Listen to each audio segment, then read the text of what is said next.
ಈಗಾಗಲೇ ಪ್ರಧಾನಿ ನರೇಂದ್ರ ಮೋದಿ ಲೋಕಸಭೆಯ ಭರ್ಜರಿ ಪ್ರಚಾರವನ್ನ ನಡೆಸ್ತಾ ಇದ್ದಾರೆ.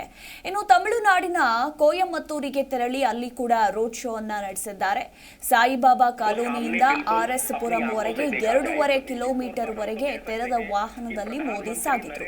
ತಮಿಳುನಾಡು ಬಿಜೆಪಿ ಅಧ್ಯಕ್ಷ ಕೆ ಅಣ್ಣಾಮಲೈ, ಕೇಂದ್ರ ಸಚಿವ ಎಲ್ ಮುರುಗನ್, ಕೊಯಮತ್ತೂರು ಶಾಸಕಿ, ಮಹಿಳಾ ಮೋರ್ಚಾದ ರಾಷ್ಟ್ರೀಯ ಅಧ್ಯಕ್ಷೆ ವಸಂತಿ ಶ್ರೀನಿವಾಸನ್ ಇದೇ ಸಂದರ್ಭದಲ್ಲಿ ಪ್ರಧಾನಿ ಮೋದಿ ಜೊತೆಗಿದ್ರು.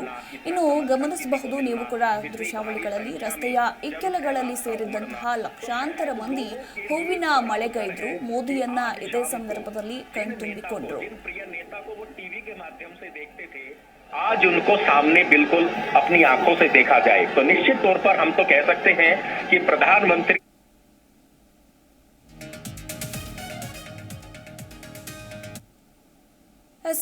ಲೋಕಸಭೆ ಚುನಾವಣೆಗೆ ಭರ್ಜರಿ ತಯಾರಿಗಳನ್ನು ನಡೆಸಿಕೊಳ್ತಾ ಇದೆ ಬಿಜೆಪಿ.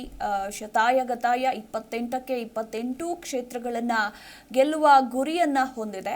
ಇನ್ನು ರಾಜ್ಯದಲ್ಲಿ ಭರ್ಜರಿ ಮತ ಪ್ರಚಾರವನ್ನ ಆರಂಭ ಮಾಡಿದ್ರು. ರಾಜ್ಯದ ಕಲಬುರಗಿಯಿಂದ ಮತಬೇಟೆ ಆರಂಭ ಮಾಡಿ ಈಗ ತಮಿಳುನಾಡಿನ ಕೊಯಮತ್ತೂರಿನಲ್ಲೂ ಕೂಡ ಪ್ರಧಾನಿ ನರೇಂದ್ರ ಮೋದಿ ರೋಡ್ ಶೋ ನಡೆಸೋದ್ರ ಮೂಲಕ ಮತಗಳನ್ನು ಸೆಳೆಯೋದಕ್ಕೆ ರಣತಂತ್ರಗಳನ್ನು ರೂಪಿಸಿದ್ದಾರೆ ಅಂತಲೇ ಹೇಳಬಹುದು.